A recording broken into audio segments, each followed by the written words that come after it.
It's day 19, my trainees. I hope you've eaten well, you've rested well, and you're feeling a little bit better after yesterday's leg session. Today is going to be arms. Yeah, I wanted to actually do something a little bit fun today. I want to do a mini test. Surprise! Yay, mini tests. Everyone loves that.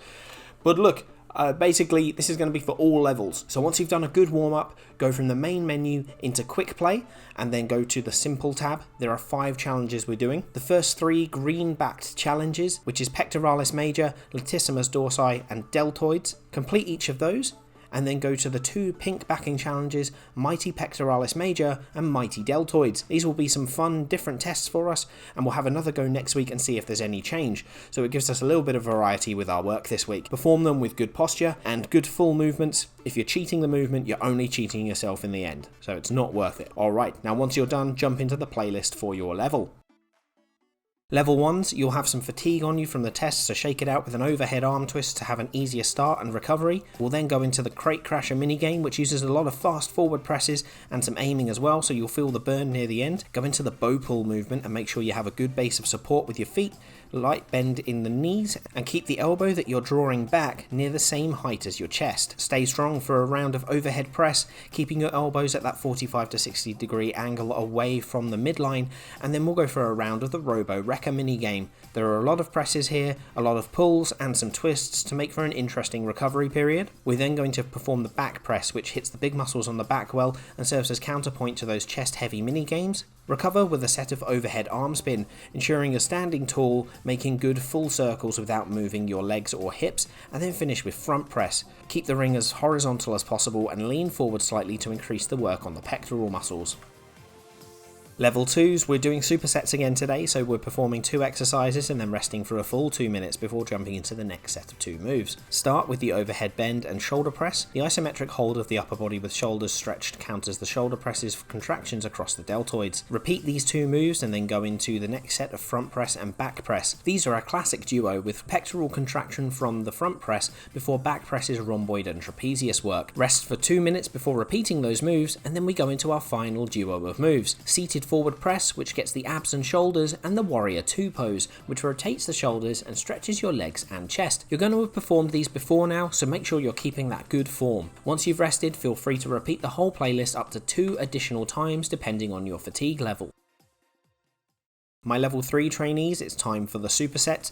We're working on sets that work opposing muscles. Perform 2 moves with no rest and then rest for 2 minutes at the end of those 2 moves. Repeat through the program. We'll start with the classic duo of front press and back press. Bring the shoulders forward slightly as the pecs attach just at the top of the upper arms, meaning that you'll make the pecs work harder. Back press should have your arms at a 45 to 60 degree angle to avoid potential shoulder impingement issues. Rest for 2 minutes and then repeat those 2 moves. Once they're finished, go for the overhead press and bow pull. Keep the arms at a similar angle to the back press when you're performing overhead press, and with bow pull, try to keep your drawn back arm in line with the pectorals. Having a slight bend in the knee here helps as well. Repeat these again and then go to the final duo, shoulder press and tricep kickback. These are more isolated moves, focusing heavily on the shoulders and upper arms respectively. For tricep kickback, make sure that you get your arm straight at the top of the rep. Now rest for 2 minutes and repeat the playlist at least 1 more time. If you want to repeat it further, go for it, but don't go past 4 total rounds, okay?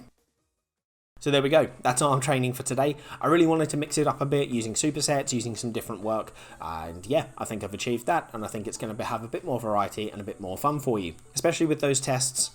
Let's see how you go next week, see if you've made any progress. Now, for today's Fit Fact, we're going to be talking about heart rate zones. So, getting the heart rate up is something that I've mentioned quite a few times, especially with those cardio days, but actually having your heart rate up at a certain level, i.e. a certain amount of beats per minute, actually is relevant to what sort of training you're doing. So it's worth noting what those heart rate zones are. In order to calculate your maximum heart rate, rough estimate anyway, take 220 minus your age, and that is your maximum heart rate. And then you can work out percentages from there and what that heart rate is for you, okay? So the general rule of thumb is 50 to 60% of your maximum heart rate is a maintenance or warm-up zone. So that is the level that you need to get up to with a warm-up. 60 to 70%, now that is a fat burning zone. So that is lower intensity, but it allows you to mobilize fat as a fuel source easier. 70 to 80% is aerobic, which means if we're using oxygen to break down the glucose in your body, that uses that as a primary fuel source. This is generally for your endurance style things like running and, to be honest, ring fit. Ring fit falls very much into the aerobic intensity zone most of the time. 80 to 90% of our maximum heart rate is anaerobic training, where we're actually not using oxygen to break down the glucose. This cannot be sustained for a long period, okay? Can't be sustained for more than like a minute, 2 minutes generally. And then 90 to 100 is VO2 training, VO2 max training. Very, very intense. That's like sprinting, stuff like that. You shouldn't really be able to maintain this for a very long time at all. We're talking 10 to 15 seconds, something like that. So those are the different heart rate zones that you could use. Generally for Ring Fit, we kind of target the 60 to 70 or 70 to 80 around there. But that's something that you should know. You can always use the infrared sensor at the end of a session to kind of test your heart rate, even though I don't think the one on Ring Fit is very accurate. And, it gives you a rough measure anyway. Heart rate monitor or, Fit Watch is going to be a lot better for that. Anyway, fantastic. Thank you so much for your time today. A little bit of fun facts about heart rates there, and some really good arm workouts there as well. Hopefully you're going to be feeling good for tomorrow. We've got another big cardio day. I'm really excited about it. There's a lot of variety and choice for you in tomorrow's session. So look forward to that. Rest up. I'm going to see you tomorrow.